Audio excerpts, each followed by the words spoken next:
وازيكم عاملين ايه؟ اخباركم ايه يا جماعه؟ ونزلت حاجات جديده واجسام جديده وهيد جديد يا جماعه، حاجات رهيبه جدا والله. يعني انا مش عارفه اقول لكم ايه. يعني بصراحه يعني اللي ما عندوش فلوس هيتدلع يا جماعه، اللي معهوش روبوكس هيتدلع. بصوا نزلت حاجات جديده، هدات جديده. فانا اول حاجه هعملها هشيل الاكسسوارز دي اللي هو اللي انا عاملاه ده، اللي هو الفيس ده، فهشيله. اوكي انا شلته يا جماعه. بصوا بقى الهدات اللي نزلت. شايفين الهد ده؟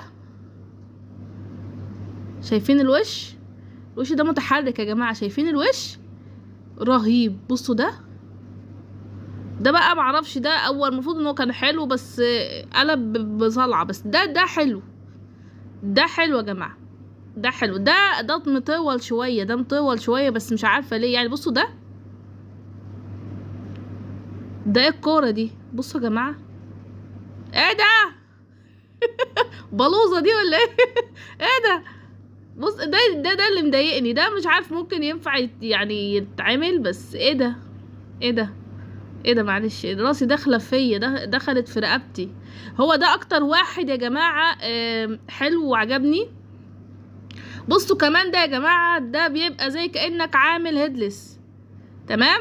ازاي؟ بصوا شايفين ده زي كانك عامل هيدلس. ازاي بقى؟ هتيجي هنا مثلا، نيجي هنا للاكسسوارز، هنيجي هنا وناخد مثلا طاقية، بس طاقية تكون كبيرة يا جماعة. حاولوا تنقوا طواقي، لا دي صغيرة. هننقي حاجة كبيرة زي الطاقية دي كده. تمام،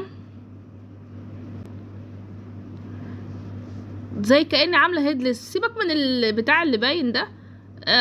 بصوا شايفين الوش مش قاعد، زي كأني عاملة هيدلس بس مش هيدلس. شايفين؟ بصراحة اشكالهم رهيبة يا جماعة، رهيبة. تعالوا في حاجة تانية كمان نزلت رهيبة جدا برضو. بصوا يا جماعة كمان في واحد تاني نزل اهو. بصوا ده يا جماعة، ده في النظام الجديد اللي هو الوش المتحرك. الوش ده بيتحرك لما بتيجي تتكلم، اللي هو نظام الكاميرا. الوش ده بيتحرك والبق بيبقى فظيع وشكله مرعب، والله مرعب. انا شفته بيتحرك بصراحة. الوش مرعب بجد. فبصراحة الحقوا جبوه، لان روبلوكس. بصوا ده كملوا. ده بيبقى بيعملوه على الاجسام الصغيرة يا جماعة. بصوا ده بيعملوه على الاجسام الصغيرة وشكله كيوت بصراحة. فيلا بقى الحاجة جوه. انا هسيب لكم اللينكات تحت، فيه كمان لينكات لحاجات تانية بس انا مشتريتهاش. يعني انا مش موجودة عندي عندي في الشنطة، بس هي موجودة في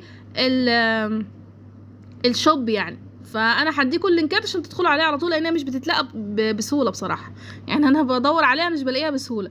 فيلا بقى لايكاتكم الجميله واشتراكاتكم الرائعه، وفعلوا زر الجرس يا جماعه، لان اليوتيوب مش بيبعت اشعارات لما بنزل اكتر من فيديو. مش بيبعت اي اشعار، خلي بالكم لما بنزل اكتر من فيديو. فلازم تفعل زر الجرس للكل يعني، بحيث ان انا اي فيديو انزله يجيلك عشان تلحق الحاجات المجانيه اللي بتنزل بسرعه، لان في حاجات بتنزل بسرعه يعني. ولو انتوا سهرانين قولولي في التعليقات، عشان في حاجات نزلت انا مش عارفه انزلها دلوقتي ولا لا. فيلا قولولي بقى في التعليقات.